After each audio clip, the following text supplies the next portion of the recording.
Hey guys, tonight we're diving into something ancient, sacred, and absolutely unforgiving. Life as a disciple in the early church. Not the sanitized version with happy converts and peaceful prayer meetings. The raw, gritty truth of what it meant to be a Christian when that label could get you tortured and killed. So, before you get comfortable, take a moment to like the video and subscribe, but only if you genuinely enjoy what I do here. And let me know in the comments where you're tuning in from and what time it is for you. It's always fascinating to see who's joining us on this spiritual journey. Now, turn off all the lights. The screen will also dim in a moment to help you relax as you listen to tonight's story. Let's ease into our biblical journey together. Now you're in the ancient Roman Empire around 50 AD. The bustling streets of a Roman city surround you, not in paintings or movies, but in smell, sound, and touch. The good news, you've just heard the incredible message about a Jewish teacher who conquered death itself. The bad news, believing that message will probably get you killed. The air around you, thick with incense from pagan temples, the smoke from street, side food vendors, and the unmistakable stench of an ancient city without proper sanitation. Your home isn't a private Christian space with crosses and fish symbols. It's a small apartment in a crowded tenement where your neighbors would report you to authorities if they knew what you believed. The sounds aren't church bells or worship music. It's the constant noise of pagan festivals, the shouts of merchants selling sacrificial animals, and the whispers of fellow believers arranging secret meetings. This isn't a comfortable church service with padded pews. This is life as a hunted religious minority, and you're already failing at staying inconspicuous. Your modern mind might imagine the early church as a beautiful movement of peace and love spreading organically across the empire. But reality is harsher, much harsher. The decision to follow this new Jewish teacher, this Jesus, isn't just a spiritual choice. It's potentially a death sentence, a choice that will strip away your social standing, your economic stability, and possibly your family relationships. All for a faith that most people around you consider not just wrong, but dangerously subversive. So let's walk these ancient streets together, feeling the weight of secrecy and danger with every step. Let's experience what it truly meant to be one of the first to call themselves Christians. When that word wasn't yet a respected religious label, but a dangerous accusation. The Roman Empire in the 1st century isn't the crumbling ruins you've seen in documentaries. It's vibrant, powerful, and overwhelming to your senses. Every street corner reveals something your modern sensibilities weren't prepared for. The sheer noise hits you first, a cacophony of languages swirling around you, Latin, Greek, Aramaic, Egyptian, and dozens of provincial dialects create a constant buzz of human communication. Street vendors shout their wares, neighbors argue across narrow alleys, and animals add their contributions to this ancient symphony. No noise-cancelling headphones here. No quiet coffee shops to escape to. Just constant human proximity and the sounds that come with it. Your nostrils flare at the assault of smells. Incense burns constantly at small shrines to household gods that dot every street corner. The sweet, heady scent mingles with the aroma of exotic spices from food stalls selling everything from garum, a fermented fish sauce that Romans put on practically everything, to roasted meats from sacrifices at nearby temples. But underneath these pleasant scents lies the inescapable odor of human waste. No sewage treatment plants here. In many neighborhoods, waste simply flows in open gutters down the center of streets. The concept of germ theory is nearly 2 millennia away, and the miasma of human odor is just part of daily life. Look down at your feet. You're not walking on smooth concrete sidewalks. These streets are made of tightly fitted stone in wealthier areas, packed dirt in poorer ones. And they're narrow, absurdly narrow by modern standards. In residential areas, you could nearly touch both walls if you stretched out your arms. The buildings tower above you, reaching 5 or 6 stories high in crowded urban centers like Rome. These are the infamous insular apartment buildings where the vast majority of urban residents live. Want to check your social media? Send a quick text. Take a photo of this ancient world. Sorry, your smartphone doesn't exist and won't for another 2,000 years. Communication happens face to face or through written messages carried by slaves or couriers. News travels at the speed of the fastest horse or ship. Events happening in distant provinces might not be known in Rome for weeks or even months. Feel the fabric against your skin. No soft cotton t-shirts or comfortable synthetic blends. Most people wear wool, scratchy, heavy wool or linen if they can afford it. Your underwear, it doesn't exist in forms you'd recognize. Forget elastic waistbands and comfortable fits. And once you put these clothes on, they stay on. Daily showers aren't a thing. Bathing happens at public bathhouses, maybe once a week if you're relatively hygienic by ancient standards. The constant itch of unwashed skin and clothing becomes background noise to your nervous system. You're hungry after walking these strange streets. Hope you like bread, because that's the staple food for most people, not the soft, enriched bread from your local supermarket, but dense, often gritty bread that forms the bulk of your calories. Meat is a luxury for special occasions unless you're wealthy.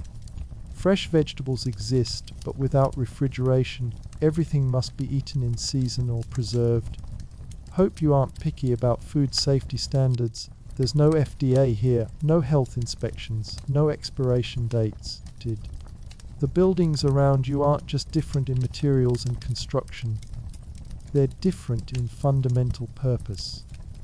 See that impressive temple dominating the forum. It's not just an architectural wonder. It's where people conduct essential business, where political decisions are made, where social hierarchies are reinforced. Religion isn't a Sunday activity separate from the rest of life. It permeates everything: politics, business, family life, entertainment. And speaking of religion, forget everything you know about separation of church and state.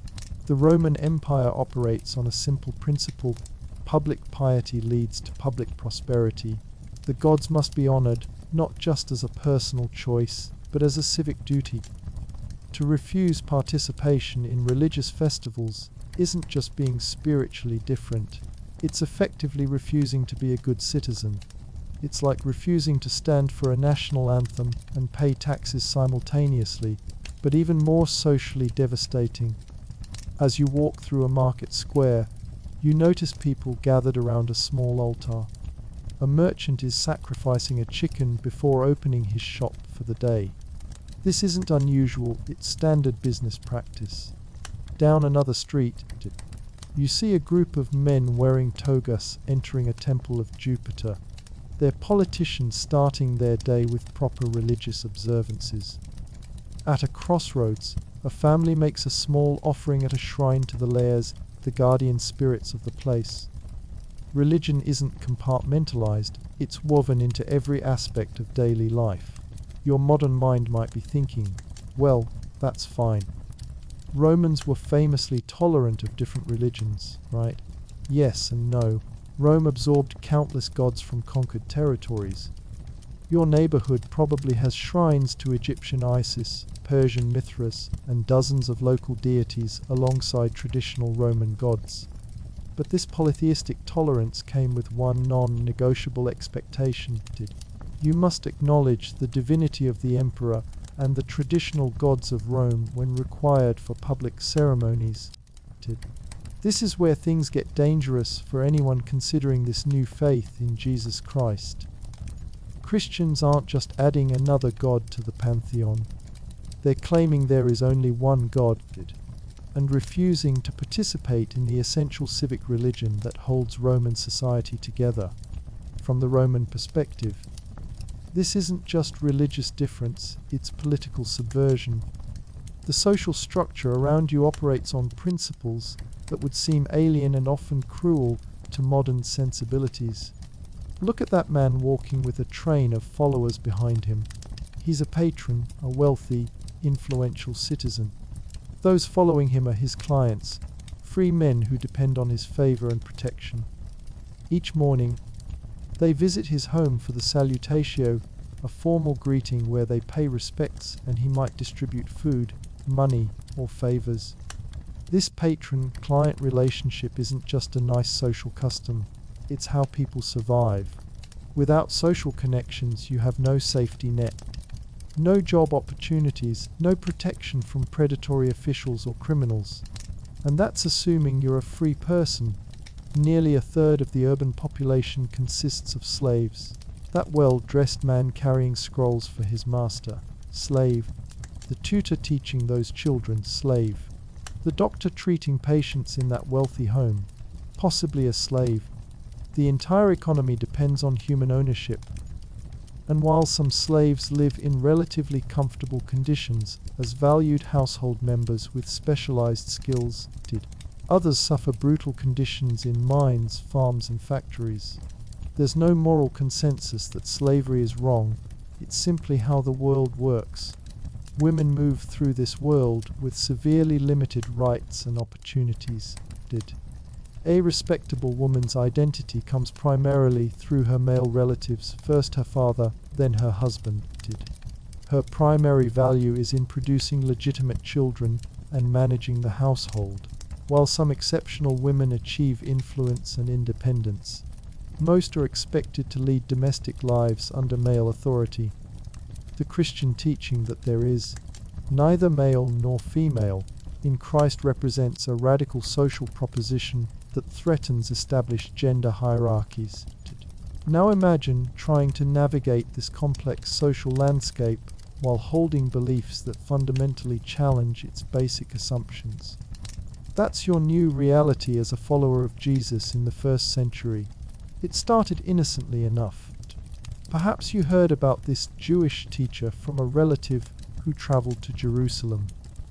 Or maybe an itinerant preacher passed through your city, speaking of resurrection and a new kingdom not of this world. Something about the message resonated with you, the promise of purpose beyond the endless cycle of pleasing capricious gods. The radical notion that slaves and nobles stand equal before this new God, the assurance that death isn't the end. Your first meeting with other believers likely happened in someone's home. Not a grand villa with an atrium that could accommodate dozens, but a modest apartment or workshop where a small group gathered quietly. The door was probably watched by someone tasked with ensuring no suspicious characters entered. The windows were covered. These precautions weren't paranoia, they were necessary.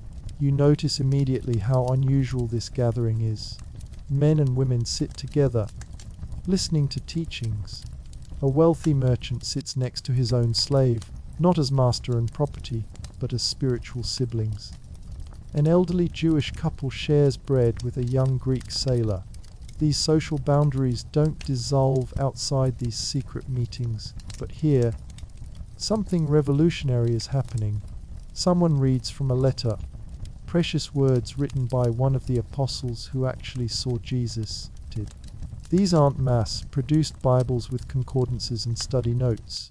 They're painfully hand-copied scrolls or codices, often incomplete, passed carefully from community to community. Many believers will never own any scriptures personally. They learn by listening, committing passages to memory during these gatherings. The simple meal shared afterward isn't just food, it's communion, a sacred remembrance. Plain bread and diluted wine transform into profound spiritual connection through prayers that still feel strange on your tongue. The language of body and blood sounds alarmingly like the mystery cults that meet in similar sacristy, but there's something different here.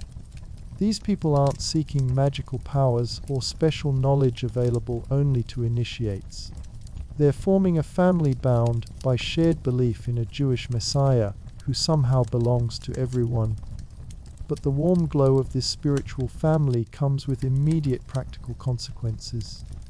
Your employer notices you're no longer participating in the mandatory sacrifices before work begins. Just sprinkle a little incense, he suggests. Nobody expects you to believe in all these gods. It's just good for business and keeps the authorities happy. But you've been taught that even this token participation in idol worship denies your new faith. Your neighbors wonder why you've stopped attending the local festivals, honoring the patron deity of your street. These aren't just religious events, they're the social glue of your community, with free food, entertainment, and essential networking. Your absence is conspicuous, suspicious. Are you sick? They ask. Or do you think you're too good for our traditions now?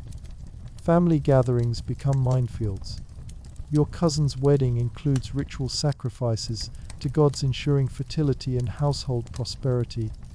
The funeral for your uncle requires specific pagan observances. Each time you refuse to participate fully, relationships fracture. Questions become accusations. Have you joined those atheists? Your father demands. Those people who hate the gods and bring misfortune to the city. The term Christian isn't yet widely used. In most places, you're lumped together with Jews, but without the legal protections Judaism has negotiated with Roman authorities through centuries of careful diplomacy. You're seen as something worse, a splinter group that lacks the respectability of ancient tradition. Rumors swirl about what really happens in your secret meetings. Why all the secrecy if not for something shameful? Your talk of loving one another and eating the body of your Lord is willfully misinterpreted. Whispers spread that Christians practice ritual cannibalism and sexual orgies. These aren't just offensive misunderstandings, they're dangerous allegations that can lead to arrest and execution during times of social unrest. The economic consequences become increasingly apparent. Your business partnerships dissolve as former associates distance themselves from your growing reputation for religious peculiarity. The patron who once supported your workshop withdraws his backing. Guild membership becomes complicated when meetings include mandatory sacrifices to patron deities. Even walking through the marketplace becomes a spiritual obstacle course. That meat for sale. It's been sacrificed to idols. Can you buy it in good conscience? Those clay lamps decorated with images of gods. Can you use them to light your home? The boundary between necessary cultural participation and compromising your faith isn't always clear, and the community is still working out these details through letters and conversations. Meanwhile, established Jewish communities increasingly view your Christian sect with hostility.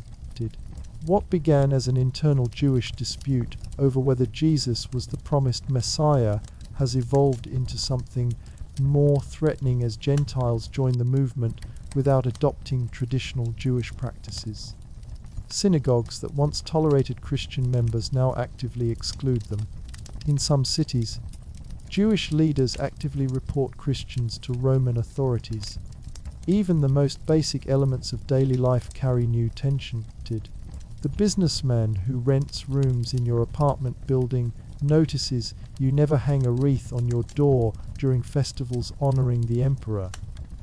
The school teacher questions why your children refuse to recite the traditional prayers invoking the gods. The local official organizing the census asks why you won't make the token sacrifice required for registration. Each small refusal marks you. Each awkward explanation seeds suspicion. You try to explain that you still respect the emperor and pray for the welfare of the empire. You just can't worship him as divine. But these nuances are lost on a society where religious devotion and political loyalty are inseparable. You begin recognizing subtle signals from fellow believers, a certain greeting, a fish symbol quickly drawn in the dust, carefully coded language about the way or the assembly. These small acknowledgments provide momentary comfort in a world growing increasingly hostile to your existence. But they also remind you that you're living a double life, always careful about what you reveal and to whom. Word reaches your community that believers in Rome have been arrested, accused of setting the great fire that destroyed much of the city. Emperor Nero has made Christians convenient scapegoats, and the reports of their punishment turn your stomach. Covered in animal skins and torn apart by dogs in the arena, used as human torches to light Nero's gardens at night.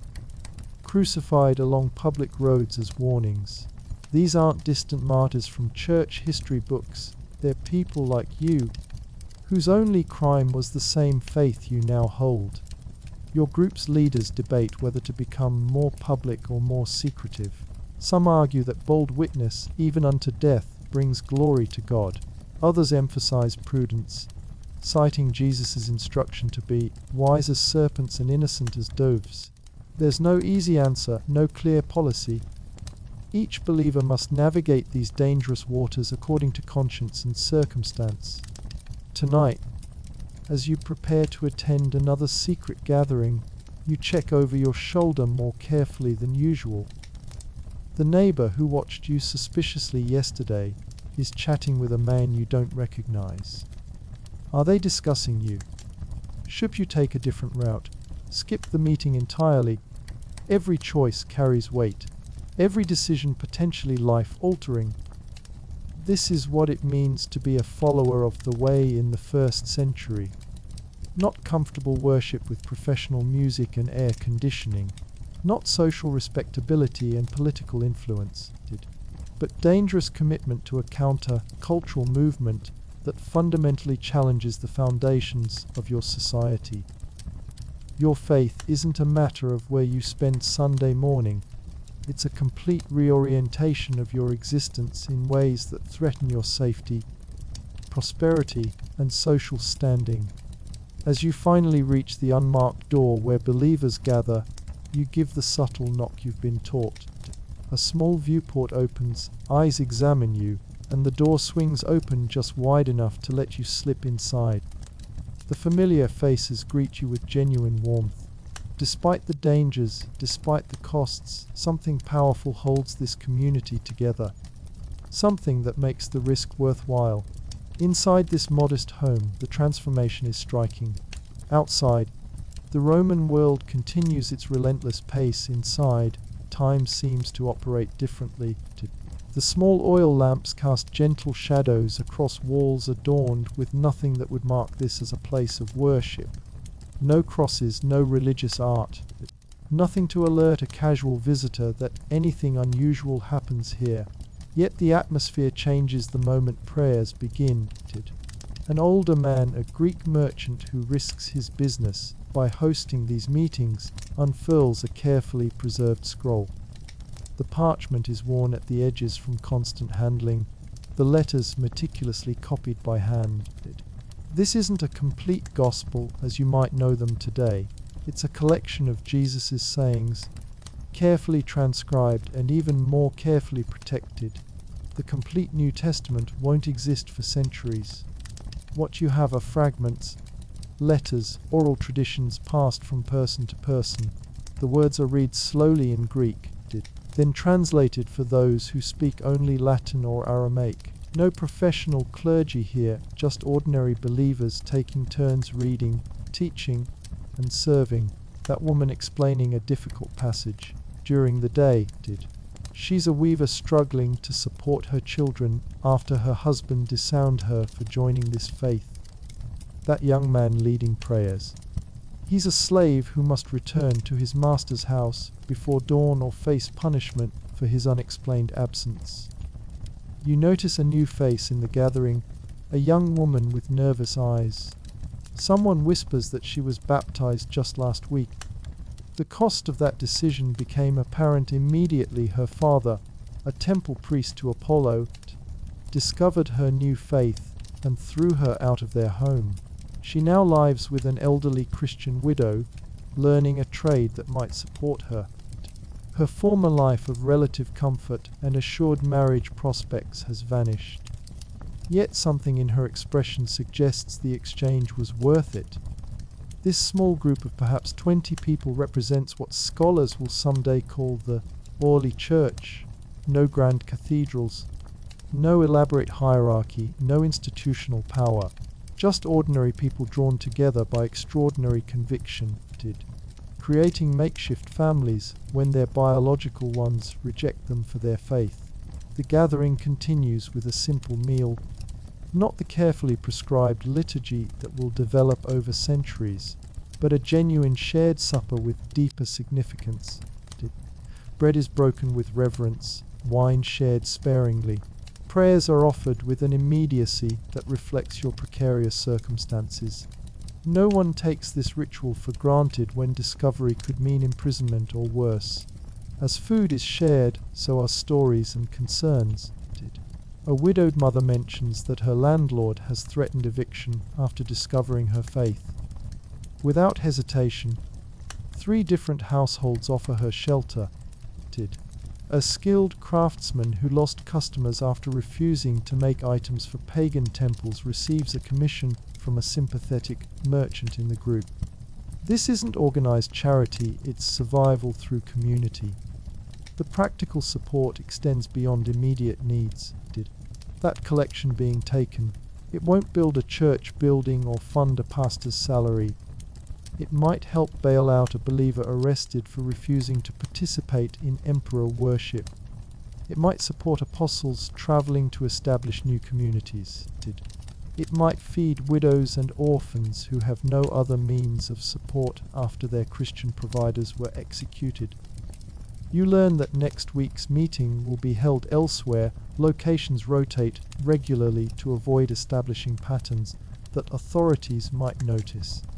The host reminds everyone to arrive and depart individually, staggering times to prevent noticeable gatherings.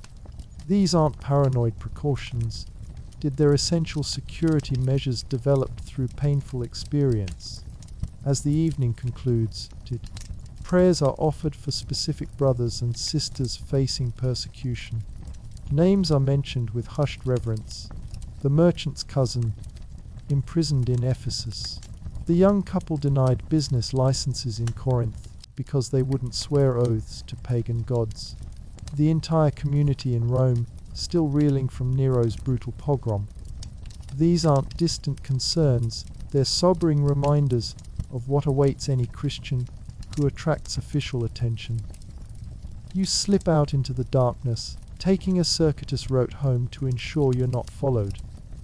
Every shadow seems potentially threatening. Every late night pedestrian could be an informant. The peaceful communion you just experienced contrasts sharply with the danger surrounding it. This dual reality, profound spiritual fulfillment amid constant threat, defines Christian existence in the 1st century. The next morning returns you to the delicate balancing act of daily life as a believer in a pagan world. Your non-Christian neighbors invite you to join a street celebration honoring the local guardian deities. Lanterns will be hung, incense burned, small sacrifices made at the neighborhood shrine. Children will receive sweets, adults will share wine. It's less formal religion than community tradition, but participation means acknowledging the God's protection over your street. What do? Refuse and mark yourself as the strange neighbor who rejects community customs. Participate fully, compromising your new faith. Create an excuse about illness or prior commitments, postponing the inevitable confrontation. There's no easy answer, no established church doctrine to guide you yet. The apostles' teachings address broad principles, but not every specific situation. This particular dilemma might seem trivial from a modern perspective, but it represents dozens of daily decisions facing early Christians. Every aspect of Roman society was suffused with religious significance that conflicted with Christian monotheism. Business contracts sealed with invocations to gods, military service requiring sacrifices to the emperor, educational settings where students recited prayers to Minerva. Even attending a friend's wedding meant participating in ceremonies honoring Juno and Venus. opting out of these cultural practices didn't just mark Christians as different, it marked them as potentially dangerous. Roman religion wasn't primarily about personal belief, but about ensuring divine favor for the community. Someone who refused to honor the gods wasn't just exercising private conscience, they were endangering public welfare by potentially invoking divine wrath. When crops failed, when diseases spread, when military defeats occurred, religious nonconformists made convenient scapegoats. The Jewish community understood this dynamic well. After centuries navigating life as a religious minority, they had negotiated exemptions from certain religious requirements, particularly emperor worship. Their ancient traditions and ethnic identity provided some protection, however tenuous. But Christians, initially seen as a Jewish sect, increasingly found themselves without those protections as they diverged from traditional Judaism and attracted Gentile converts. This growing separation from Judaism brings its own dangers. Jewish communities at least had established legal status within the empire. When Christians are identified as something distinct, they enter legally uncertain territory. Are they an illegal association, a subversive political movement, a dangerous superstition? Without clear legal standing, Christian groups become vulnerable to official action whenever convenient. Your friendship with Aaron, a devout Jew who lives in your apartment building, illustrates this growing division. You once discussed scripture together, finding common ground in shared reverence for the Hebrew Bible, but recent edicts from Jerusalem have hardened positions. Synagogue leaders, concerned about Roman retaliation for the Jewish revolt brewing in Palestine, have instituted formal condemnations of the Nazarenes in their liturgy. Aaron now avoids eye contact when you pass on the stairs. This rupture with Judaism has profound consequences. Jewish communities, despite occasional persecution, maintained communal institutions, educational systems, and support networks developed over centuries. The nascent Christian movement must create these structures from scratch while under active threat. There's no established tradition to guide how believers should organize themselves beyond the basic practices instituted by the apostles. And those apostles, they're dying. James was executed in Jerusalem years ago. Rumors claim Peter was crucified in Rome during Nero's persecution. Paul's fate remains uncertain after his appeal to Caesar. The living connections to Jesus are disappearing, leaving communities reliant on written accounts and oral traditions that sometimes conflict. Questions arise that have no clear answers. How should Gentile converts relate to Jewish law? What leadership structures should communities adopt? How literally should believers expect Jesus' promise to return soon? These theological debates might seem academic until you witness their real-world impact. A traveling teacher visits your community, claiming special revelation about Jesus' imminent return. He encourages believers to sell all possessions in preparation. Some community members empty their savings, surrender rental properties, withdraw their children from apprenticeships. When the predicted date passes without incident, the teacher moves on to another city, leaving financial devastation in his wake.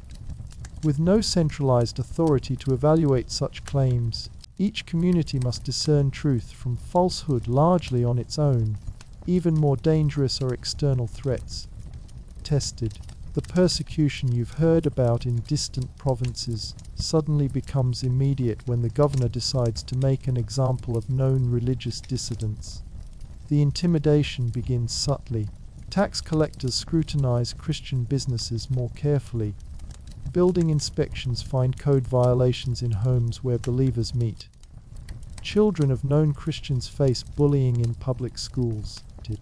These aren't coordinated persecution yet, just the everyday harassment minority groups often experience. But the situation escalates quickly when imperial representatives arrive to oversee the annual loyalty ceremonies honoring the emperor's divinity.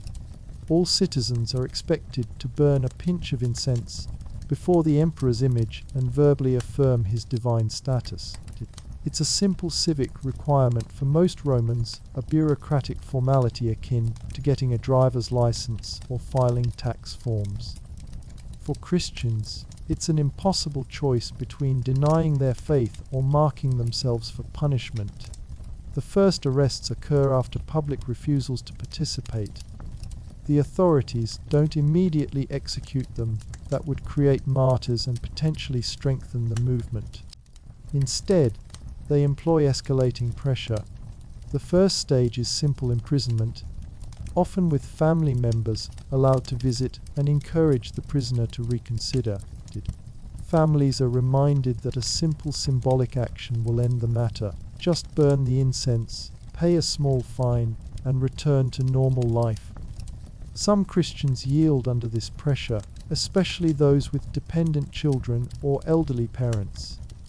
The community faces wrenching questions about how to respond to these lapsed believers.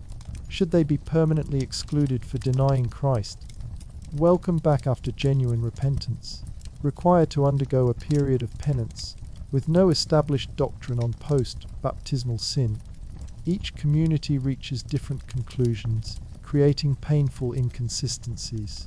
For those who resist the initial pressure, harsher measures follow: public beatings, confiscation of property, loss of citizenship rights, exile to mining operations in distant provinces. The authorities maintain legal pretext. These aren't religious persecutions, but punishments for refusing legitimate civic duties.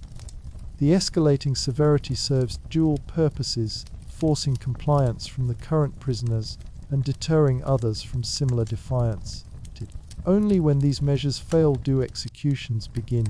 The methods vary by location and the prisoner's social status. Roman citizens might receive relatively merciful beheading. Non-citizens face crucifixion, burning, exposure to wild animals in the arena, or other public spectacles designed to maximize horror and deter potential converts. These aren't quick, clinical executions. The condemned often linger for hours or days as public examples. Families must decide whether to claim the bodies afterward, an act that identifies them as sharing the condemned's beliefs. Some Christian remains lie unclaimed, denied proper burial rites, while secret arrangements are made to recover them after dark. Your community gathers in stunned grief after local executions. There are no theological abstractions now, no debates about correct doctrine.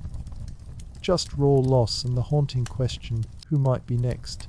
Some members disappear from gatherings, their faith insufficient for such costs. Others demonstrate surprising courage, openly visiting imprisoned believers, despite the risk of association.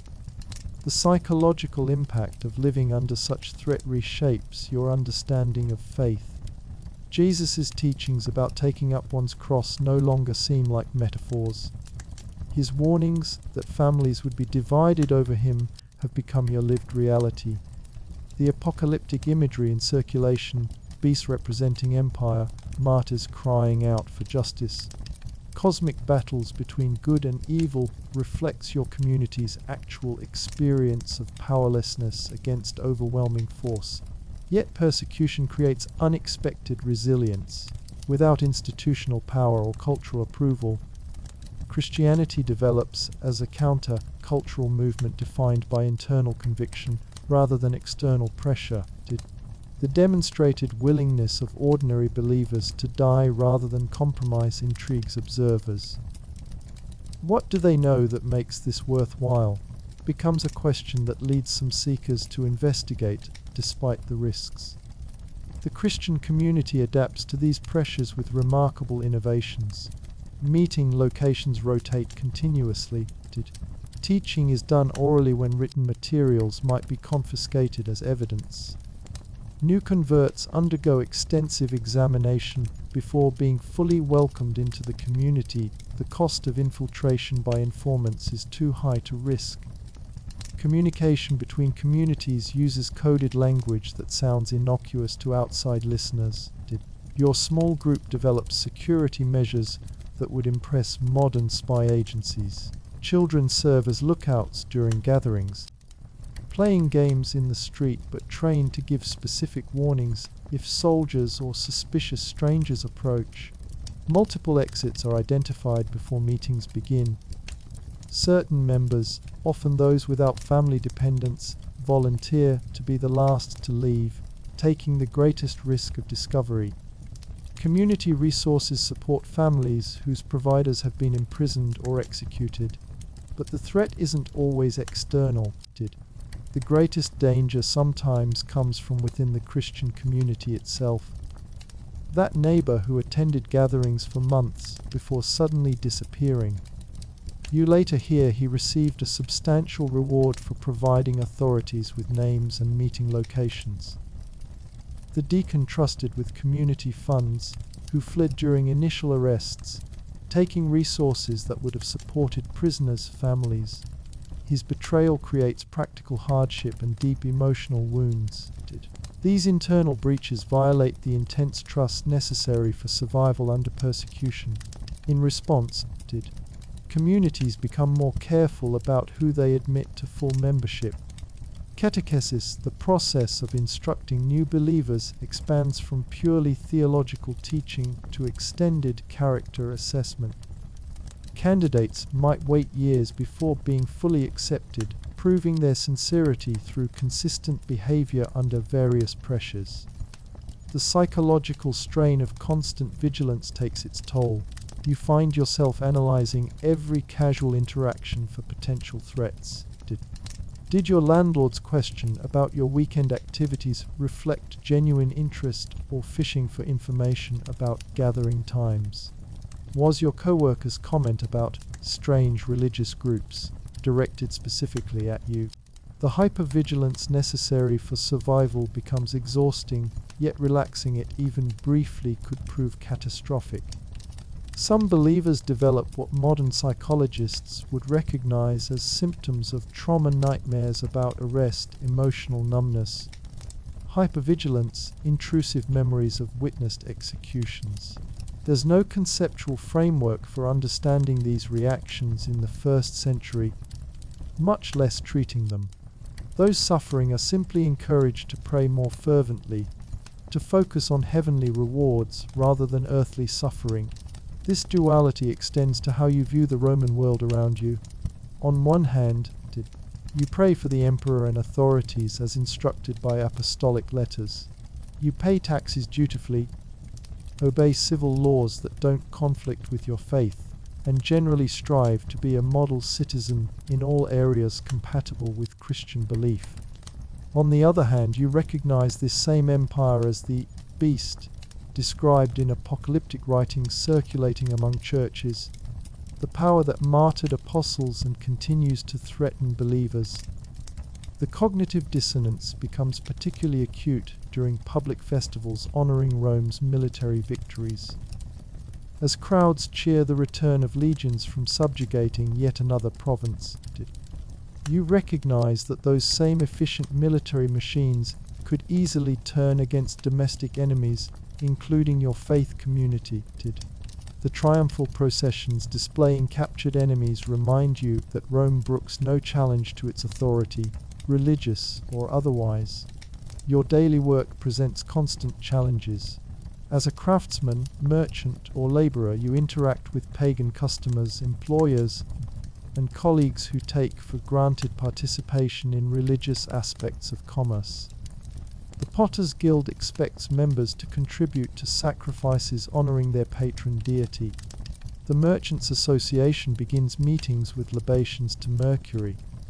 Refusing these practices isn't just religious nonconformity, it's professional suicide in an economy built on personal relationships and shared cultural practices. Some believers resolve this tension by seeking employment with fellow Christians or Jewish businesses where religious conflicts are minimized. Others develop elaborate justifications for limited participation in professional religious ceremonies, drawing fine distinctions between physical presence and genuine worship. Still others abandon skilled professions entirely, accepting poverty as the price of religious purity. None of these approaches is entirely satisfactory, and all carry significant costs. The challenges multiply for believers holding public offices or serving in the military. A town councillor must oversee religious festivals, manage temple properties, and participate in ceremonies honoring the imperial cult. A soldier faces daily sacrifices to military standards and emperor worship as core elements of maintaining unit cohesion and discipline. The choice becomes stark. Resign positions of influence are further marginalizing the Christian community, or develop tortuous rationales for continued participation. For many, conversion leads directly to economic calamity. That talented artisan who crafted beautiful religious statues, his skills are now useless unless he's willing to continue producing idols. That successful merchant whose business depended on contracts with temples, her client base evaporates when she refuses to participate in required religious ceremonies. That promising young man working toward a government position, his career path closes when he can't perform the religious duties essential to advancement. The economic impact ripples outward, affecting not just individual believers, but entire households dependent on their income. And unlike modern societies with unemployment benefits and social services, the ancient world offered no safety net beyond family and community support. Without income, housing quickly becomes precarious. Without status in established patronage networks, protection from exploitation disappears. Without professional connections, even basic necessities become difficult to secure. Your own situation illustrates this precarity. Since refusing to participate in your trade guild's annual sacrifice, work opportunities have dwindled. Former colleagues avoid associating with you professionally, fearing contamination by your atheism. Your landlord, noticing your reduced circumstances, suggests you might be happier in a less desirable part of town where rents match your diminished means. The comfortable middle-class existence you once took for granted erodes daily, a slow-motion disaster with no clear resolution. Some Christian communities respond to these economic challenges with radical resource sharing. The Book of Acts describes early believers in Jerusalem selling their possessions and goods and distributing the proceeds to all, as any had need. This wasn't merely charitable giving, but a systematic redistribution establishing economic equality within the community. For those expelled from traditional economic structures, this communal support provides literal salvation. But even this solution carries complications. Not all Christian communities adopt such radical economic practices. Some maintain more conventional charitable systems, helping believers in crisis, but not fundamentally reorganizing economic relationships. This creates tension when believers from different communities interact, with some seeing others as either dangerously communist or insufficiently committed to Christian brotherhood. Even in communities practicing extensive resource sharing, practical questions arise. Who decides how resources are distributed? What happens when communal funds are depleted during extended persecution? How are non-believing dependents of Christian providers included? Without established administrative structures, these questions generate conflict that threatens community cohesion precisely when unity is most essential. The economic pressures intensify when believers are imprisoned or executed. Roman imprisonment didn't include state-provided food or basic necessities. Prisoners depended on family or friends for survival. The Christian community therefore mobilizes to support imprisoned members, bringing food, clothing, and medical supplies to jails and mining camps. This support is both humanitarian and theological, demonstrating solidarity with those suffering for the faith. But this support itself attracts unwanted attention. Officials monitoring prisons notice the regular visitors, bringing supplies to Christian prisoners. These visitors become targets for surveillance. leading authorities to additional community members. The very act of compassion creates vulnerability, yet abandoning imprisoned believers is unthinkable. Your community develops complex rotation systems for prison visits, ensuring no single person appears too frequently while maintaining consistent support. The economic pressures facing early Christians create a difficult paradox. On one hand, visible charitable practices distinguish Christian communities and attract interest from potential converts impressed by such mutual care. On the other hand, successful charitable operations require organization and resources that increase visibility to potentially hostile authorities. Balancing these opposing concerns requires constant adaptation and local knowledge. Beyond these economic challenges, daily life presents countless social obstacles. Consider the calendar itself. The Roman year revolved around religious festivals honoring various deities, with approximately 160 days annually dedicated to public religious observances. These weren't merely spiritual events, but the primary form of public entertainment, community celebration, and social networking. Abstaining from participation marked Christians not just as religiously deviant, but as antisocial, rejecting the community bonds these festivals reinforced. Education presents particular challenges for Christian families. Schools routinely incorporated religious elements, from morning prayers to assigned readings from classical texts filled with mythology. Christian children either absorb these pagan influences or face educational disadvantages. Some wealthier Christian households employ private tutors from within the faith, but most must navigate the tension between educational necessity and religious purity. Your neighbor's children return from school confused about why the family worships only one God when they've been taught about dozens in their lessons. Even basic commerce involves religious compromise. The coins in your purse bear the emperor's image and religious inscriptions declaring his divinity. The contract you sign to rent workshop space includes standard invocations to multiple gods. The produce sold in markets often comes from temple estates dedicated to various deities. Navigating these realities requires constant discernment between unavoidable interaction with pagan society and active participation in idolatry. The social isolation becomes particularly acute during personal milestones traditionally marked by religious ceremonies. Births, deaths, weddings, and coming-of-age transitions all centered around pagan religious practices in Roman society. Christians developing alternative rituals face criticism from family members who see these innovations as rejecting ancestral traditions. That cousin who refuses to attend your wedding because it lacks traditional religious elements. That's just the beginning of lifelong estrangement from extended family. These external pressures make the Christian community itself all the more vital. With believers increasingly isolated from traditional social structures, the church becomes not just a religious gathering but a comprehensive social system providing what the broader society withholds. Fellowship isn't merely pleasant, it's essential survival.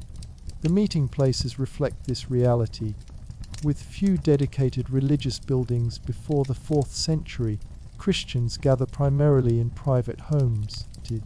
These house churches aren't simply worship locations but multifunctional community centers where believers share meals, educate children, resolve disputes, distribute resources, and maintain crucial social bonds.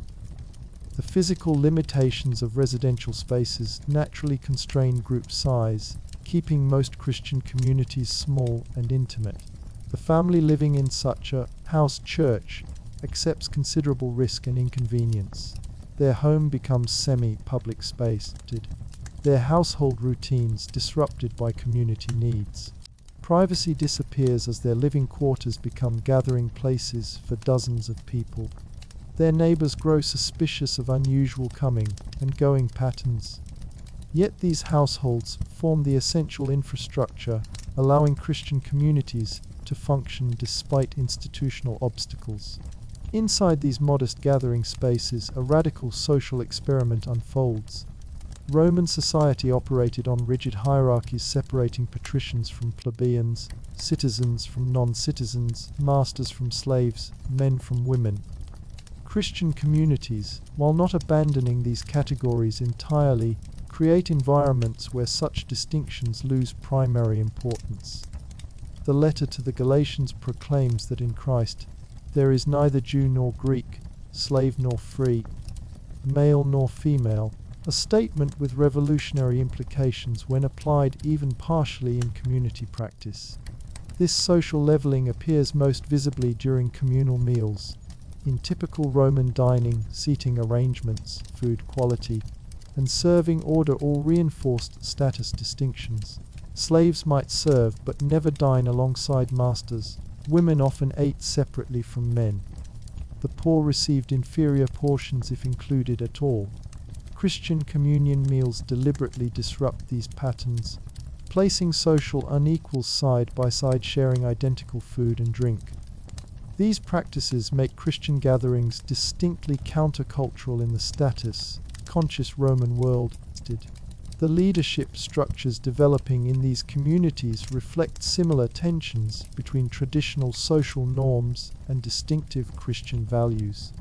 Early church offices like elder presbyter and overseer see episkopos draw from Jewish synagogue models and Greco-Roman administrative terminology. But the selection process increasingly emphasizes moral character and spiritual maturity over traditional status markers like wealth, education, or family connection. A former slave with demonstrated wisdom might exercise authority over wealthy merchants within the community structure, an arrangement shocking to conventional Roman sensibilities. Women's roles in early Christian communities create particular social disruption. Though practice varied significantly between regions and over time, evidence suggests women exercised various leadership functions in many first-century churches. The New Testament mentions women serving as deacons, patrons of house churches, and even an apostles' junior. While never completely overturning patriarchal assumptions, Christian communities offered women expanded religious roles compared to typical Roman religious settings where priesthoods remained primarily male. This relative inclusivity toward women contributed to Christianity's appeal among female converts, but also intensified external suspicion. Roman authors criticized Christian gatherings precisely for including women alongside men, seeing such mixed religious assemblies as inherently suspect. The Christian practice of referring to one another as brother and sister further fueled rumors of sexual impropriety, with critics willfully misinterpreting this spiritual kinship language. The social dynamics within Christian communities weren't uniformly harmonious. The New Testament letters themselves reveal significant conflicts over theology, practice, authority, and resource distribution. Without institutional frameworks to resolve disputes, early Christian groups depended heavily on persuasion, personal influence, and consensus building. When these failed, schism often resulted, creating competing groups within the same geographic area, each claiming authentic Christian identity. Your own community experiences this tension when disagreement erupts over whether believers may consume meat from public markets that might have been sacrificed to idols. Some members argue for strict abstention to avoid any association with idolatry. Others counter that food itself cannot be spiritually contaminated, making the issue irrelevant. Still others suggest a middle ground, avoiding such meat when its sacrificial origin is known but not investigating unnecessarily. The debate grows heated, threatening the unity essential for mutual protection. This doctrinal dispute reveals a broader challenge facing early Christianity. Without a centralized authority or widely available authoritative texts, communities develop divergent interpretations and practices. Letters from apostles provide guidance but require interpretation themselves. Oral traditions transmitted through traveling teachers sometimes conflict. Each community must determine which teachings are essential and which allow flexibility, often with limited information and under external pressure. The community's response to conflict reveals much about its values and resilience. Some groups adopt authoritarian approaches, with dominant personalities imposing solutions. Others employ democratic processes, allowing majority opinion to determine practice. Still others seek consensus through extended dialogue, prioritizing unity over quick resolution instead. The healthiest communities develop conflict resolution practices that respect individual conscience while maintaining essential cohesion. These internal disputes consume precious energy needed for external challenges, yet they also reflect the vitality of a movement wrestling with applying revolutionary principles in specific contexts. The questions being debated about religious boundaries, social relationships, ethical standards, and communal practices shape Christianity's development from a Jewish sectarian movement into a distinct religious tradition with its own identity and institutions. Despite these internal tensions, the Christian community provides essential support unavailable elsewhere. When a believer falls ill, community members provide medical care, often risking their own health during contagious outbreaks that send others fleeing. When Roman authorities execute a Christian father, the community surrounds his widow and children with practical support and emotional comfort. When persecution forces believers to flee their homes, Christian networks in other cities provide shelter and assistance establishing new lives. This mutual aid isn't merely charitable impulse but theological imperative. The teachings circulating among early Christian communities emphasize that authentic faith manifests in practical action. The letter of James asks pointedly what good it is to wish someone well while ignoring their physical needs. The Gospel accounts record Jesus identifying himself with the hungry, thirsty, naked, and imprisoned, declaring that service to the vulnerable constitutes service to him personally. These teachings transform routine compassion into sacred activity. The practical aspects of community support require increasing organization as Christian groups expand. Early chapters of Acts describe the apostles appointing deacons specifically to ensure equitable distribution of food to widows from different ethnic backgrounds. Paul's letters reference collections taken in wealthier communities to support poorer ones experiencing famine or persecution. By the 2nd century, Christian communities developed systematic approaches to identifying legitimate needs, distributing resources, and maintaining accountability, creating proto-institutional structures despite legal prohibition. As night falls again, you prepare for another secret gathering in yet another location. This time it's the back room of a sympathetic shopkeeper's store, accessible through an alley entrance that allows inconspicuous arrival. The faces you'll see there have become as familiar as family, in many cases more supportive than your biological relatives who distance themselves after your conversion. Despite the dangers, despite the economic hardships, despite the social isolation, you feel a profound sense of belonging that transcends circumstances. This belonging centers not just on shared belief but shared experience. The peculiar stresses of living as Christians in the Roman Empire forge connections that outsiders cannot fully comprehend. The coded language, the subtle recognition signals, the inside references to teachings and experiences all create a boundary between insiders and outsiders as effective as any physical barrier. This strong group identity provides psychological shelter against external hostility, but also makes reintegration into mainstream society increasingly difficult even if desired. When you arrive at the meeting place, tonight's gathering focuses on a letter recently received from another Christian community facing intense persecution. The news is simultaneously heartbreaking and inspiring accounts of believers maintaining faith despite torture. of community members risking safety to support prisoners, of unexpected conversions occurring even among jailers witnessing Christian courage. The letter concludes with specific prayer requests and practical needs the distant community hopes fellow believers might address. Your group responds immediately to organizing a collection for the suffering community and arranging for trustworthy couriers to deliver both material aid and letters of encouragement. This inter-community support network functions despite imperial surveillance, geographic obstacles, and limited communication technology.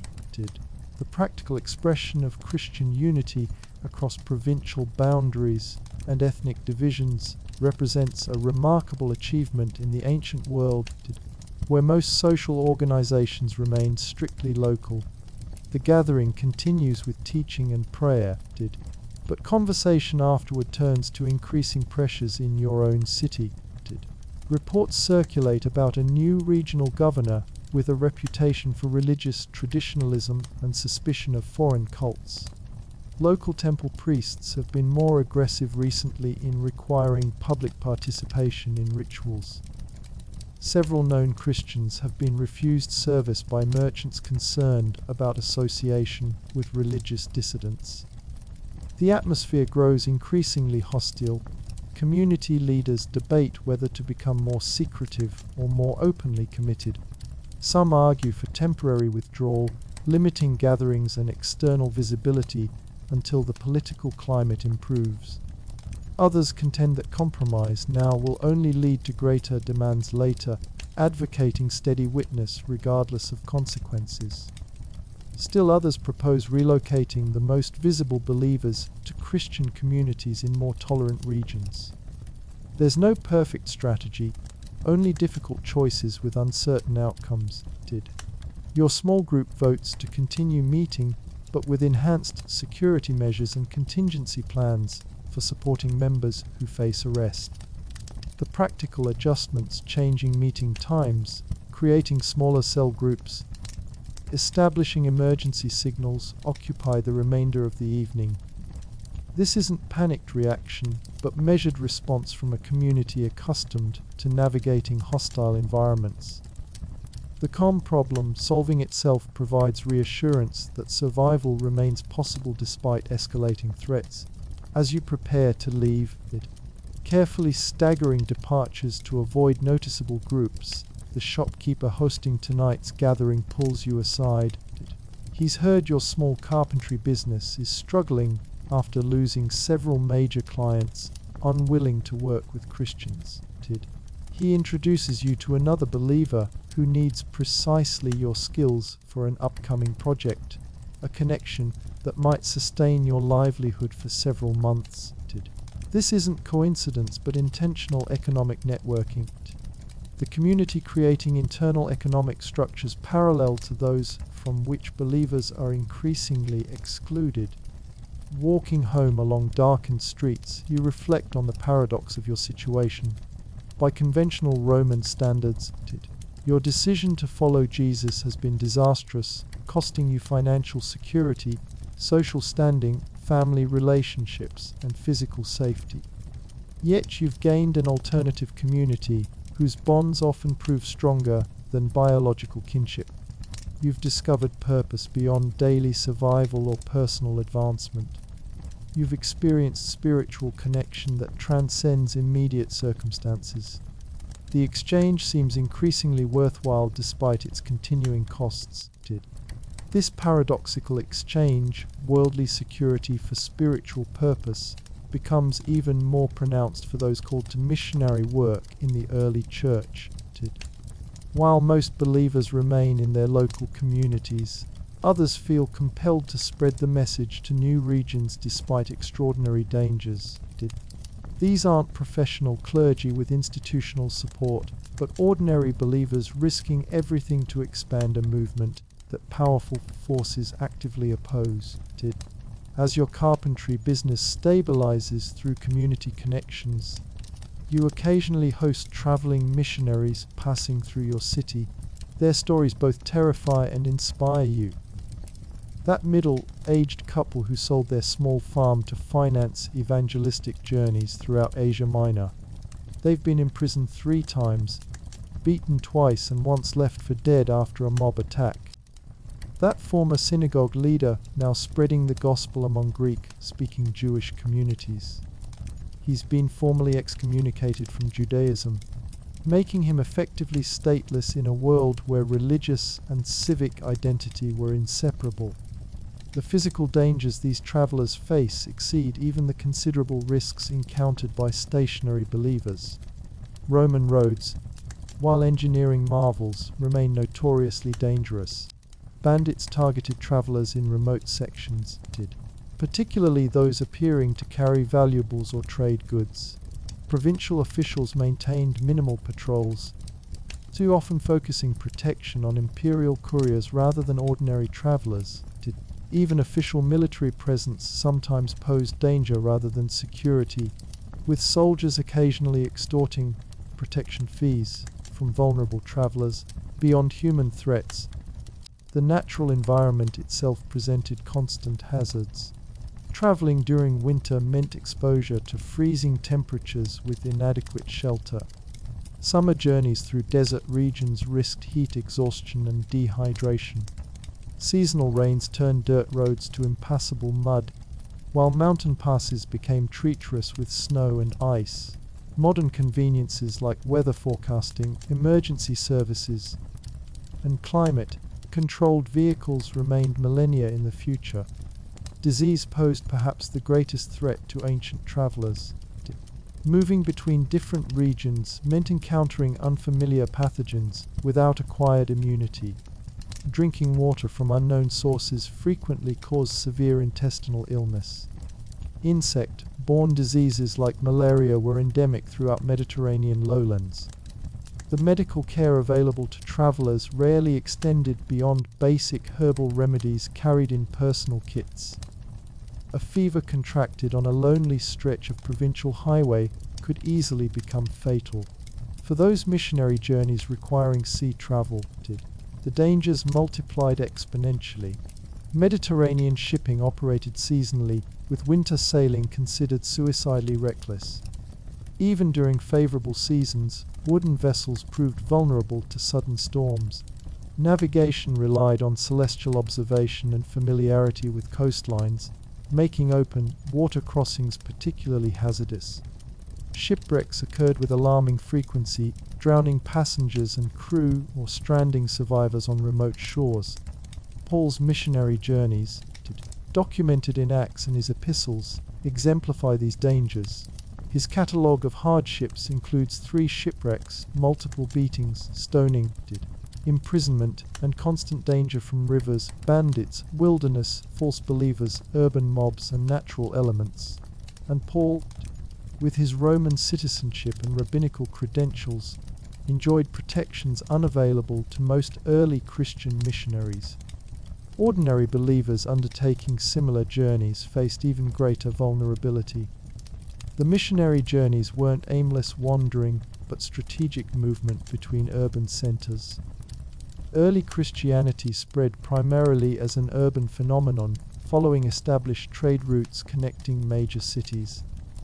The missionary strategy typically involved establishing small community beachheads in provincial capitals and commercial hubs, then allowing natural, commercial, and family networks to spread the message to surrounding regions. This urban focus contradicts popular images of apostles preaching in bucolic countryside settings. The reality involved navigating crowded, chaotic ancient cities where cultural conflicts and social tensions already simmered. Adding controversial religious teachings to these volatile environments frequently ignited violent responses.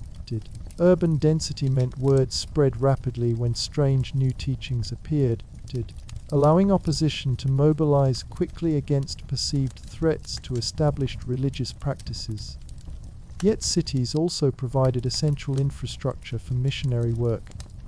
The Jewish diaspora communities, established in most major Roman cities, offered initial audiences familiar with monotheistic concepts and Hebrew scriptures.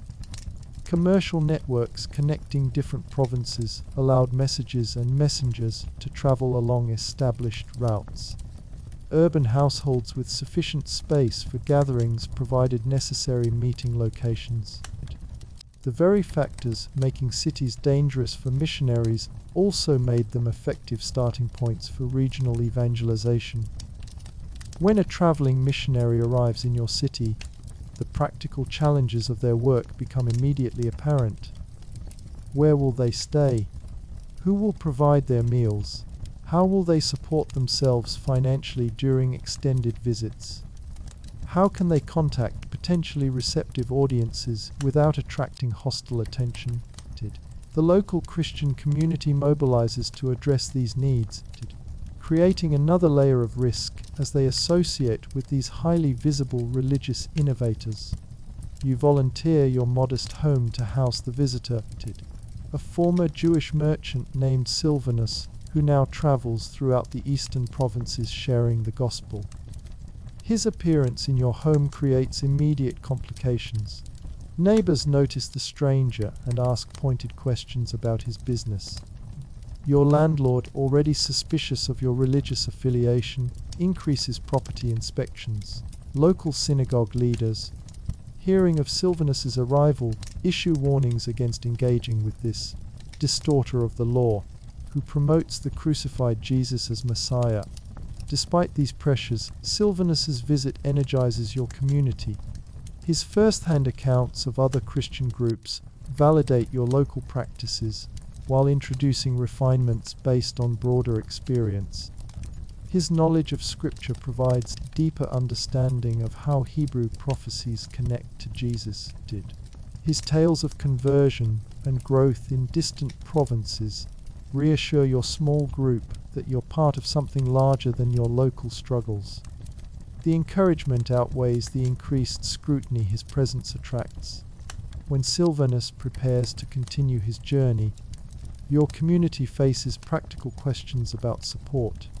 Travel required resources, funds for lodging and food, letters of introduction to believers in other cities, replacement clothing, and supplies for items worn out on the road.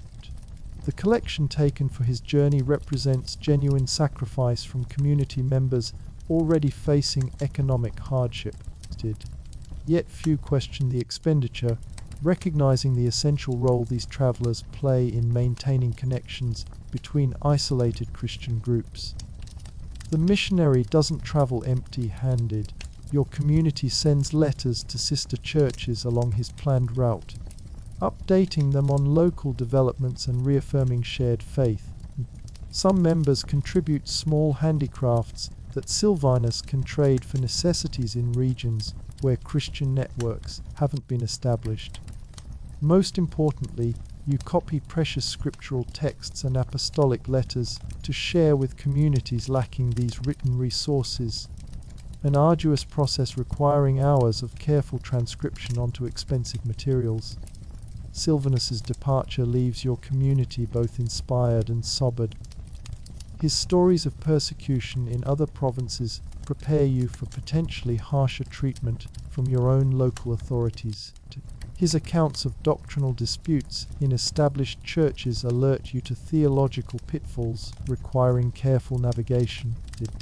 His descriptions of missionary successes despite opposition reinforce your commitment to maintaining witness in hostile environments. The brief connection to the broader Christian movement strengthens your resolve to persevere through local challenges. Not all missionary encounters prove equally beneficial. Months after Silvanus's visit, another traveling teacher arrives claiming apostolic authority and teaching significantly different interpretations.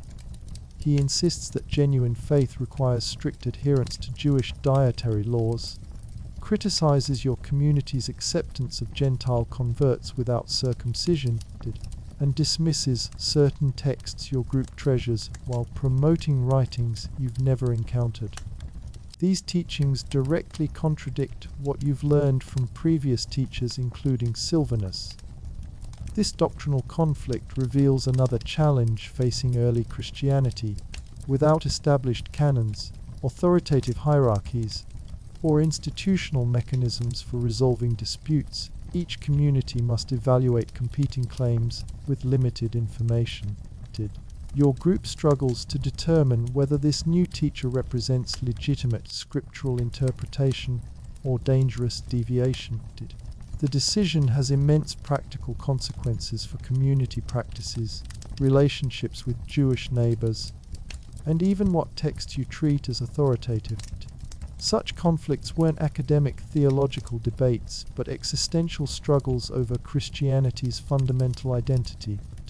Was the movement essentially Jewish, requiring converts to adopt Jewish practices alongside faith in Jesus? Or was it developing into something distinct, incorporating elements of Jewish tradition, but accessible to Gentiles without full Jewish conversion?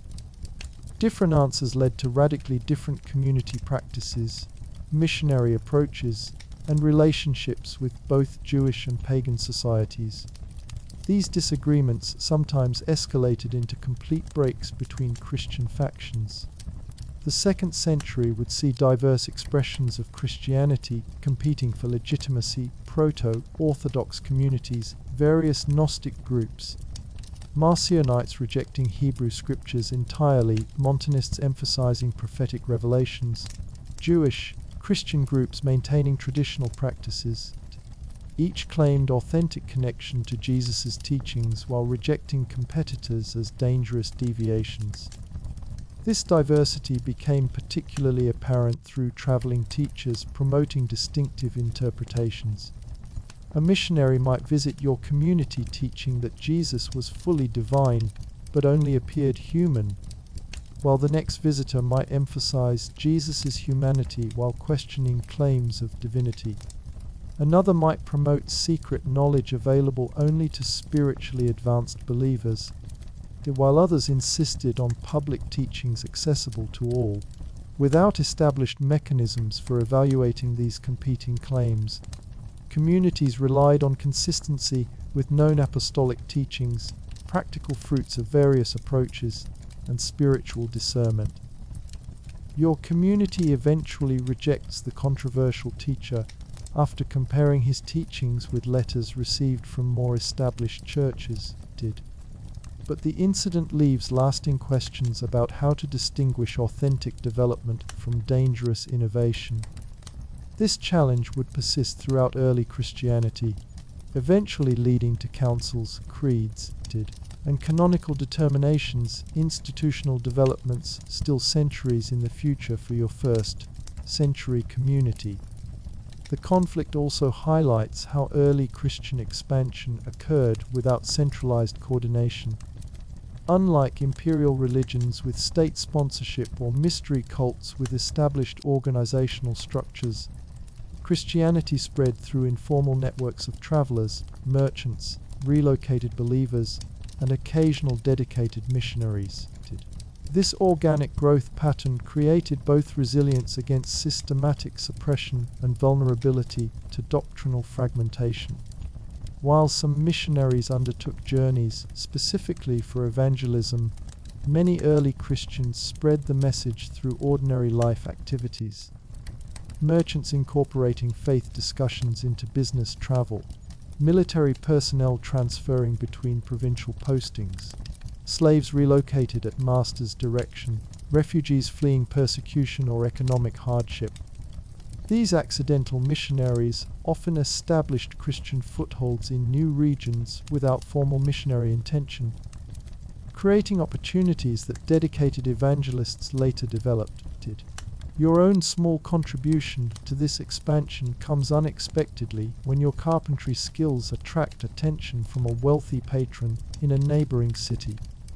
The commission would require several months' residence there, a professional opportunity that would stabilize your precarious finances, but also separate you from your supportive community.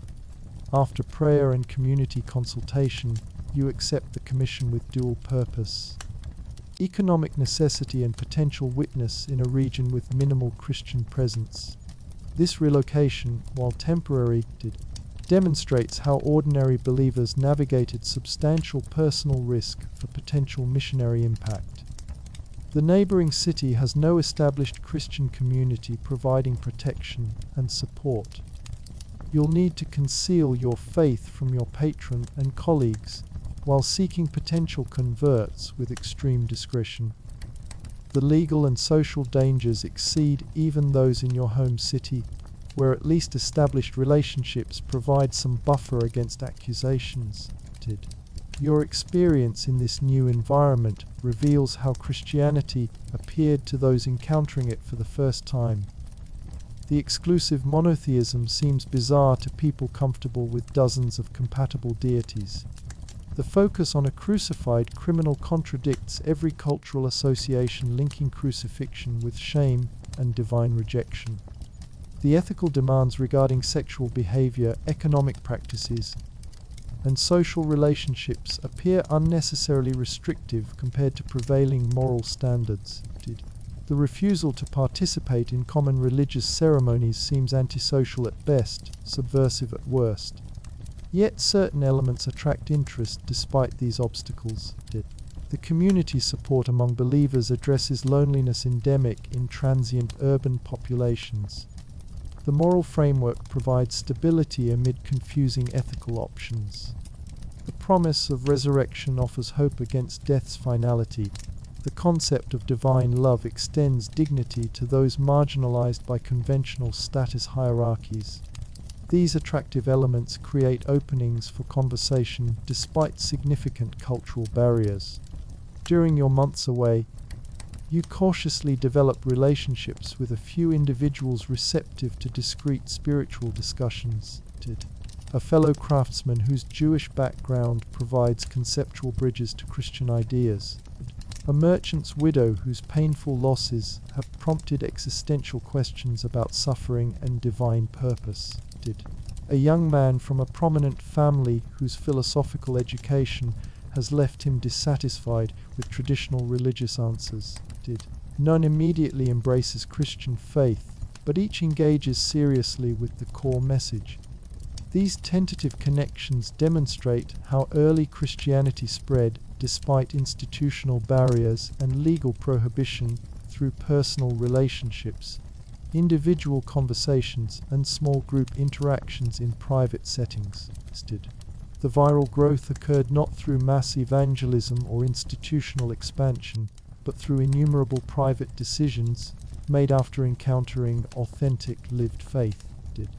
Your temporary relocation creates potential for such growth, while reminding you how vulnerable isolated believers remain without community support. Returning to your home community after completing the commission, you bring both financial resources and connections to potential believers in the neighboring city. These contributions strengthen your community directly through material support and indirectly by expanding regional networks. Your experience becomes a model for others considering similar temporary relocations for both economic and evangelical purposes. The risks remain substantial, but the potential kingdom impact justifies the danger in your community's understanding. This grassroots expansion model created exceptional resilience against systematic persecution. Without centralized leadership or infrastructure, Christianity could not be decapitated through targeted arrests or destroyed through property confiscation. When persecution intensified in one region, believers fled to others, spreading the movement further. The network structure proved frustratingly difficult for imperial authorities to suppress, with new communities emerging faster than existing ones could be identified and eliminated. But this same resilience came with significant costs for individuals and communities functioning as expansion nodes. Your small group has now gained enough visibility to attract organized opposition beyond general suspicion. Local religious leaders, concerned about declining participation in traditional observances, begin specifically warning against the Christian superstition in public gatherings. Magistrates, alerted to potential religious disruption, increase surveillance of suspected meeting locations. The marketplace becomes hostile territory as competitors use religious difference to undermine Christian businesses. The pressure manifests in countless daily interactions. The bathhouse attendant who suddenly claims no vacancies when you arrive. The food vendor who doubles prices for known Christians. The landlord who finds pretexts to evict believers from rental properties. The school teacher who singles out Christian children for public humiliation. The potential clients who cancel contracts after learning of your religious affiliation. These aren't coordinated persecution but cumulative harassment, creating almost unbearable pressure to conform or depart. Some community members break under this constant stress. A family with young children returns to traditional religious observance, prioritizing their children's social acceptance over religious conviction. A skilled tradesman publicly renounces his Christian association to maintain his business. An elderly couple relocates to family property in the countryside, withdrawing from both Christian community and public scrutiny. Each departure weakens the group psychologically and practically, removing resources and relationships crucial for collective resilience. Those who remain develop deeper commitment through these challenges. Community gatherings now open with extended prayer for perseverance. Teaching focuses increasingly on biblical examples of faithfulness amid suffering. The practical support systems for affected families become more robust, with shared housing arrangements, alternative economic networks, and emotional care for those experiencing trauma. What began as religious association evolves into comprehensive counter-cultural community precisely because external pressure eliminates middle ground positions. This intensified commitment further separates believers from mainstream society, creating a self-reinforcing cycle. Greater separation generates increased suspicion, which produces stronger pressure, which requires deeper commitment, which causes further separation. The distance between Christian communities and surrounding culture widens, not primarily through theological development, but through social dynamics forcing clear choices between conflicting value systems and communal identities. As external pressure increases, internal conflicts that once seemed significant diminish in importance. Theological disagreements about proper Gentile integration, ceremonial requirements, or leadership structures become secondary to basic survival concerns. Communities that previously maintained distance over doctrinal differences now cooperate pragmatically, sharing resources and warning systems despite continuing theological tension. Persecution paradoxically creates practical unity while intellectual diversity continues. This unity amid diversity becomes critical as systematic persecution replaces sporadic harassment. The informal pressure applied by local religious leaders and suspicious neighbors eventually gains official backing when provincial governors seek scapegoats for regional difficulties. Crop failures, disease outbreaks, military setbacks, or political instability create demand for identifiable causes and straightforward solutions. The Christian refusal to honor traditional gods provides perfect explanation for divine disfavor, requiring correction through official action. The pattern typically begins with public edicts requiring universal participation in specified religious ceremonies. These administrative actions frame religious compliance as civic duty rather than theological commitment, allowing authorities to treat non-compliance as sedition rather than religious dissent. The initial requirements often involve minimal religious content, placing a small incense offering before the emperor's image, participating in public sacrifices during festivals, or swearing oaths invoking traditional gods during legal proceedings. These seemingly minor requirements create impossible dilemmas for faithful believers. The physical actions themselves might appear insignificant, but their spiritual implications remain profound. Each small compliance weakens resistance to subsequent demands while betraying core monotheistic commitment. Each refusal marks the believer for escalating consequences, potentially affecting their entire household. There's no middle ground, no compromise position allowing both religious fidelity and civic compliance. When edicts arrive in your city, the Christian community faces immediate crisis. Some members argue for temporary withdrawal, suspending gatherings until official attention shifts elsewhere. Others advocate surface compliance with minimal requirements while maintaining private faith. Still others insist on open non-cooperation regardless of consequences. The disagreements reflect not just theological differences but varying family situations, economic vulnerabilities, and personal temperaments. A childless widow faces different calculations than parents responsible for young children did. The authorities typically begin enforcement with high-profile targets, known community leaders, vocal advocates did, or individuals from prominent families whose compliance or punishment will influence others. These initial cases establish patterns determining how extensively the edicts will be implemented. If early targets comply readily, authorities often reduce pressure on the broader community. If they resist defiantly, systematic identification and prosecution of all suspected Christians typically follows. In your community, the first arrest targets the merchant who hosts the largest house church gatherings. His prominent business makes him visible, while his substantial property makes him vulnerable to confiscation penalties.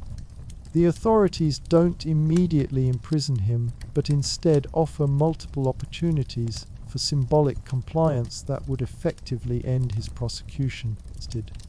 The public nature of this process serves dual purpose, pressuring the individual while demonstrating to other Christians the easy path to avoiding similar treatment. When the merchant refuses despite escalating penalties, first fines, then business restrictions, then property seizure, the authorities move to formal imprisonment and trial. The proceedings bear little resemblance to modern judicial standards. No independent legal representation, no presumption of innocence, no evidentiary rules protecting the accused. The magistrate functions simultaneously as prosecutor, judge, and political representative, with outcomes determined more by policy objectives than legal principles. These trials served performative functions beyond individual guilt determination. They publicly demonstrated state power, reinforced social conformity expectations, warned others considering similar nonconformity, and allowed officials to display proper religious conviction to superiors. The public nature of proceedings ensured maximum community impact, with executions serving as both judicial punishment and public spectacle reinforcing religious, political unity. For the condemned merchant, the final interrogation occurs in the public forum with maximum audience. The magistrate, displaying calculated reasonableness, offers one final opportunity for token compliance. Simply acknowledging the emperor's divine status would end the proceedings with minimal penalty. The merchant's refusal, though expected, still shocks onlookers accustomed to seeing defendants grasp any survival opportunity. His calm declaration, "I worship only one God, and Jesus Christ whom he sent," seals both his earthly fate and eternal testimony. The execution that follows employs methods calculated to maximize both suffering and public impact. For non-citizens like most provincial Christians, crucifixion remained common and extended. Excruciating death designed specifically for maximum pain and public warning. Others faced burning alive, exposure to wild animals in public arenas, or various creative tortures reflecting individual magistrates' preferences. The extended suffering served both punitive and deterrent purposes, while public display demonstrated consequences of challenging imperial religious requirements. Your community receives news of the merchant's execution with complex emotions, grief at personal loss, admiration for faithful witness, fear of similar fate, uncertainty about appropriate response. The practical impact extends beyond emotional trauma. The house church must relocate immediately. Families financially dependent on the merchant's business face immediate crisis. His widow and children become simultaneously symbols of faithful testimony and vulnerable dependents requiring community support despite elevated risk of association. The community gathering following this first execution becomes both funeral and strategy session. The grief creates powerful unity, with factional disagreements temporarily set aside amid shared loss.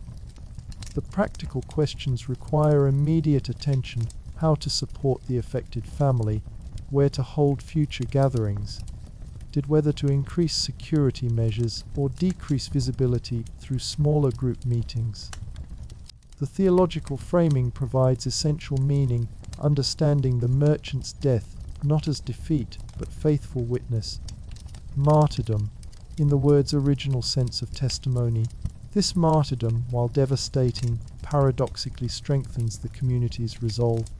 The merchant's faithful death provides concrete example of principles previously abstract. His calm demeanor during trial, reported by witnesses, demonstrates supernatural peace available even in extremity. His concern for his family's spiritual welfare rather than his own physical suffering exemplifies values the community aspires to embody. His final words become treasured community legacy, repeated as both inspiration and instruction for others potentially facing similar circumstances. The authorities recognize this paradoxical effect when Christian resolution strengthens rather than weakens following executions. This observation leads to tactical adjustments, offering more attractive compliance options, targeting less committed community members likely to break under pressure, focusing on imprisonment and property confiscation rather than execution, introducing gradual penalties allowing saving partial compliance. The persecution becomes increasingly sophisticated, exploiting community vulnerabilities rather than creating martyrdom narratives that ultimately strengthen Christian resolve. As persecution intensifies, your community develops sophisticated response systems refined through painful experience. Children receive careful instruction about what information can safely be shared in public settings. Households prepare emergency plans for continuing if primary providers are arrested. Resource sharing arrangements ensure no family faces destitution if breadwinners are imprisoned. Alternative leadership structures allow quick adaptation when visible leaders are targeted. Courier networks maintain connections with other communities facing similar challenges, sharing both practical survival strategies and spiritual encouragement. These adaptive responses demonstrate remarkable resilience under extreme pressure, but they cannot eliminate the devastating personal impact of systematic persecution. Each new arrest, each property confiscation, each family separation creates trauma rippling through the community. The constant hypervigilance produces chronic stress affecting physical and mental health. The impossible ethical dilemmas whether to visit imprisoned believers, thus revealing your own Christian identity, tested. Whether to hide fellow Christians risking your family's safety, whether to maintain visible witness or adopt protective secrecy create overwhelming psychological burdens. For many believers, martyrdom becomes the culmination of this painful journey. Those fateful words, "I am a Christian," spoken before hostile authorities despite knowing the consequences, represent both profound spiritual commitment and ultimate counter-cultural statement. In a society where religious identity remained primarily communal rather than personal, insisting on individual conscience over social conformity constituted revolutionary declaration. Each martyrdom demonstrated that imperial power, despite controlling physical bodies through torture and execution, could not compel spiritual submission. The witness of these early martyrs created enduring impact far beyond their immediate communities. Their testimonies, recorded by surviving believers and circulated among churches, provided powerful evidence of faith transcending self-preservation. Their deaths transformed from judicial punishments into spiritual victories through Christian interpretation, demonstrated values diametrically opposed to Roman glorification of power and domination. Their willingness to die rather than compromise core convictions impressed even hostile observers, raising questions about what truths could inspire such extraordinary commitment. Among these early martyrs, certain figures achieved special prominence whose stories spread widely through Christian networks. Polycarp, elderly bishop of Smyrna, reportedly told his executioners they needn't tie him to the stake as he wouldn't flee, then prayed thanksgiving while flames surrounded him. Perpetua, a young noblewoman with a nursing infant, documented her prison experiences and visions before facing wild beasts in the arena. Justin, philosophical apologist, calmly defended Christian belief in formal debate before his beheading. These accounts, carefully preserved and circulated, provided both inspiration and practical guidance for communities facing similar trials. Beyond individual examples, the collective witness of early martyrs transformed Christianity's cultural position despite intended suppression. Roman authorities expected execution to eliminate problem individuals and deter potential converts. Instead, the faithful deaths often attracted interest from witnesses impressed by extraordinary courage.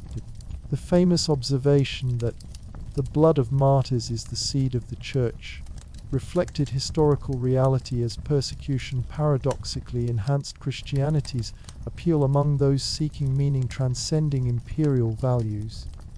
The early martyrs also profoundly shaped Christianity's developing theology and self-understanding. Their willingness to die rather than compromise core beliefs helped define which doctrines were considered essential rather than peripheral. Their faithful testimonies under extreme pressure established standards for authentic Christian identity during later theological controversies. Their ultimate sacrifice created powerful interpretive lens for understanding Jesus' crucifixion not as defeat, but as transformative self-giving love. Martyrdom became not just tragic historical experience, but theological framework informing Christian ethics, community formation, and spiritual practice. Not all persecution stories ended in martyrdom. Some believers survived extended imprisonment, emerging with torture scars but living testimony. Others endured years in mining camps or forced labor, maintaining faith despite minimal hope for earthly relief. Still others fled to remote regions, establishing Christian communities in previously unreached areas. Even apparent defeats, believers renouncing faith under torture, communities scattered by systematic persecution, sacred texts destroyed in targeted campaigns, often led to unexpected positive developments through divine providence transforming human tragedy. Your own community experiences this paradoxical pattern when intensified persecution forces many members to flee the city. The painful dispersal initially appears devastating, destroying carefully built support networks and relationships developed over decades. Yet these refugees established new Christian footholds in previously unreached communities. The wealthy believer whose home provided your primary meeting place loses everything, but establishes similar gathering in another province after relocation. The scattered seeds produce unexpected harvest as persecution, meant to eliminate Christianity, instead spreads it more widely. For those remaining despite increasing danger, daily life requires extraordinary courage, expressed through ordinary faithfulness. Continuing to meet for worship despite knowing informants actively seek such gatherings. Sharing resources with prisoners' families despite the association risk. Preserving sacred texts that constitute capital crime evidence if discovered. Maintaining hope amid seemingly insurmountable opposition. Teaching children faith principles despite knowing such instruction potentially prepares them for future martyrdom. These daily decisions constitute profound resistance against overwhelming power imbalance. Even as persecution intensifies, internal theological debates continue shaping Christianity's development. Letters circulate addressing practical questions facing persecuted communities. How should churches respond to believers who renounced faith under torture, but later seek reconciliation? What obligations do Christians have toward fellow believers imprisoned for their faith? When is flight from persecution appropriate? And when does it constitute unfaithful abandonment? The practical answers developed through painful experience eventually coalesce into theological frameworks guiding subsequent generations. These theological developments weren't abstract academic exercises, but urgent practical guidance for communities navigating immediate crises. When your neighbor renounces Christ under torture, but later returns tearfully seeking restoration, the community needs principles determining appropriate response. When limited resources must be allocated between supporting imprisoned believers, maintaining community worship, preserving sacred texts, and assisting vulnerable families, priorities require theological justification. When conflicting leadership claims arise in crisis situations, resolution mechanisms need clear theological grounding. Through these painful crucibles, early Christianity develops characteristics distinguishing it from both parent Judaism and surrounding pagan religions. The willingness to suffer rather than compromise establishes ethical clarity amid moral relativism. The community support transcending social boundaries demonstrates practical alternative to hierarchical Roman society. The conviction regarding bodily resurrection provides hope contradicting classical pessimism about physical existence. The commitment to sacrificial love challenges domination systems with radical alternative. These counter-cultural distinctives, forged through persecution rather than prosperity, establish Christianity's enduring identity. The persecuted church's experience directly shaped foundational Christian practices that would continue for millennia. Communion celebrations gained profound meaning when shared by communities literally risking lives to gather. Baptism represented not just symbolic death and resurrection, but potential physical martyrdom commitment. Confession of faith constituted not mere doctrinal affirmation, but dangerous public identification, potentially triggering arrest. Even today's church architecture, with its emphasis on altar and pulpit, evolved from simple house church arrangements where persecuted believers gathered around common table hearing apostolic teachings preserved despite systematic attempts to destroy Christian texts.